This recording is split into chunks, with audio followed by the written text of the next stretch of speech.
Let's take a look at some of our national and international headlines for this Wednesday morning. It is April 19th, 2017. Theresa May has called a snap election. These new general elections are going to take place on June 8th. So this is early. They were looking at, 2020, I believe, is the next scheduled round of elections. So by calling for the elections early, she's hoping to strengthen her position for the Brexit. Otherwise, they'd be having to rush through things before the upcoming election. There was a deadly U.S. airstrike, drone strike to be specific, in Syria that apparently destroyed a mosque and the 38 civilians who were inside. In fact, they used Hellfire missiles to shoot at the people who were running from the mosque. That'll be the subject of my commentary today. President Putin, speaking with President Erdogan, emphasized the need to strengthen the Syrian ceasefire. So we've got Russia and Turkey coming together over Syria. Putin also, by the way, congratulated Erdogan on his referendum victory, giving him more powers.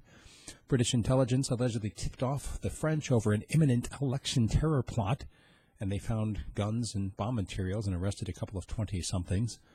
There was a helicopter crash that killed 12 people in Turkey, and there was a bus crash in the Philippines that killed dozens. Also, there's a possibility of the collapse of the Russian ruble hanging in the balance as they are currently undergoing a bubble.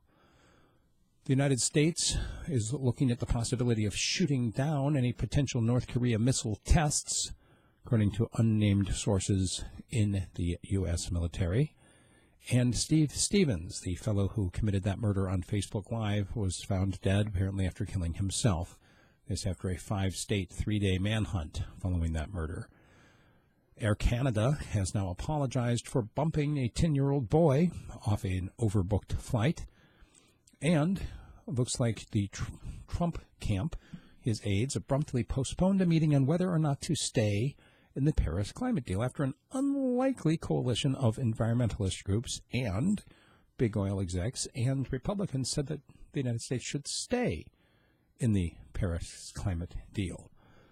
An Iraq war vet with PTSD apparently stole $10,000 from a Palm Beach bank because he needed the cash to support his ex-wife and his new girlfriend and her children. I'm sure that this will do wonders for helping veterans with PTSD. And lastly, something from the mainstream media today. There's been a crackdown on social media accounts, specifically Facebook closing some 10,000 fake accounts. But apparently it's backfiring. It's trying to cut down on spam because what it's done is it's driven up the cost or the price that the spammers are willing to pay for fake accounts.